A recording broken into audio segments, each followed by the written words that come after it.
ಭಾರತೀಯ ರೈಲ್ವೆ ಇಲಾಖೆಯು ದಿನಕ್ಕೊಂದು ಹೊಸತನವನ್ನು ಅಳವಡಿಸಿಕೊಳ್ಳುತ್ತಲೇ ಇದೆ.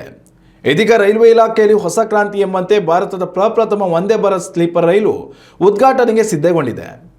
ಜನವರಿ 3ನೇ ವಾರದಲ್ಲಿ ಪ್ರಧಾನಿ ಮೋದಿ ವಂದೇ ಭಾರತ್ ಸ್ಲೀಪರ್ ರೈಲಿಗೆ ಚಾಲನೆ ನೀಡಲಿದ್ದಾರೆ. ಭಾರತದ ಮೊದಲ ವಂದೇ ಭಾರತ್ ಸ್ಲೀಪರ್ ರೈಲು ಗುವಾಹಟಿ ಹಾಗೂ ಕೋಲ್ಕತ್ತಾ ನಡುವೆ ಸಂಚರಿಸಲಿದೆ. ಕೇಂದ್ರ ರೈಲ್ವೆ ಸಚಿವ ಅಶ್ವಿನಿ ವೈಷ್ಣವ್ ಮಹತ್ವದ ಮಾಹಿತಿ ನೀಡಿದ್ದು, ಈಗಾಗಲೇ ಪರೀಕ್ಷಾರ್ಥಗಳಲ್ಲಿ ವಂದೇ ಭಾರತ್ ಸ್ಲೀಪರ್ ಟ್ರೈನ್ ಯಶಸ್ವಿಯಾಗಿದೆ.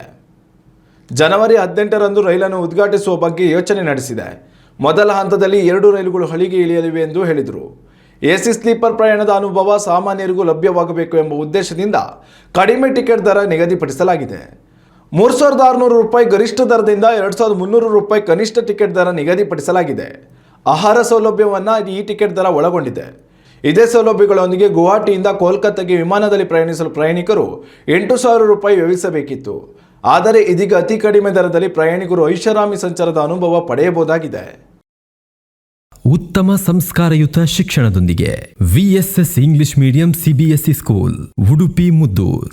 ನರ್ಸರಿಯಿಂದ 10ನೇ ತರಗತಿವರೆಗೆ ಶಿಕ್ಷಣದ ಜೊತೆಗೆ 5ರಿಂದ 10ನೇ ತರಗತಿವರೆಗಿನ ವಿದ್ಯಾರ್ಥಿನಿಯರಿಗೆ ಉತ್ತಮ ಹಾಸ್ಟೆಲ್ ಸೌಲಭ್ಯವೂ ಇದೆ. ನಿಮ್ಮ ಮಕ್ಕಳ ಪ್ರವೇಶಾತಿಗಾಗಿ ಈ ಸಂಖ್ಯೆಗೆ ಕರೆ ಮಾಡಿ.